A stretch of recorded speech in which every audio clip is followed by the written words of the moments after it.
So ito na yun guys. Pinalitan na natin ng yung bakal, pinalitan na natin ng copper para kahit ilublob sa tubig walang problema, para hindi kalawangin. Guys, kung anong patuloy na lang, anong patuloy na guys ko lang. Vacuum namin, vacuum. Plies daw. Hindi, bakyo, ano? Plies. Guys. Ito. Ay, long nose to. Ito. Ano pa? Hindi yan. Ha? Liha?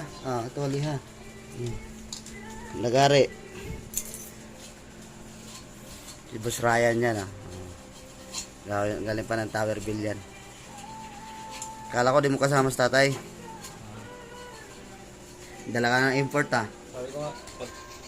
Sabi ko nga doon sa Shopee, matulog ka na lang doon. Yan. Bali ang sira nito guys, yung blower niya sa outdoor, sa katabi ng compressor ay problema.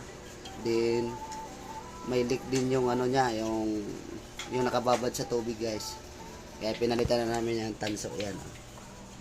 Para kahit ibabad siya, okay lang. So mamaya guys, update namin kayo kung magiging okay na yung kabit namin guys. Maraming papalitan niya, pati yung filter dryer papalitan niya, di ba? Yan. Para maganda yung system niya. Hindi pwedeng ibabypass yun kasi kakaroon ng dumi, minsan hindi titino yung lamig niya, kaya kailangan palitan talaga yung mga materials na kailangan.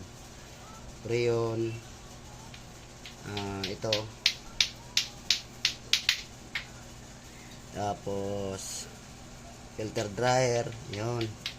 Dong, pasuyo nga yung 50 no. So ayun, nag-initial tayo.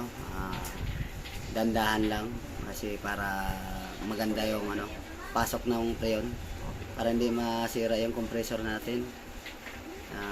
Yung tinatawag na flapper valve, maaari kasi maapektuhan pagka kinargahan ng mabilis. Dandahan lang. Ang bilis din masira. Parang kanta lang ni Sarah, dahan-dahan lang. Dandahan lang. So Testing. pag 50 na patayin, tapos sarado, tapos paanda rin. So yan na, testing na. Yun, testing na yung rep natin. Yun, umaandar na yung compressor. Yung pan sumabay na, no? Ayun, sumabay na yung pan. Noong una talaga, hindi talaga umandar yan. Kaya pinalitan namin yan. At saka yung condenser niya, bago na yan. May plastic bilis naman dyan.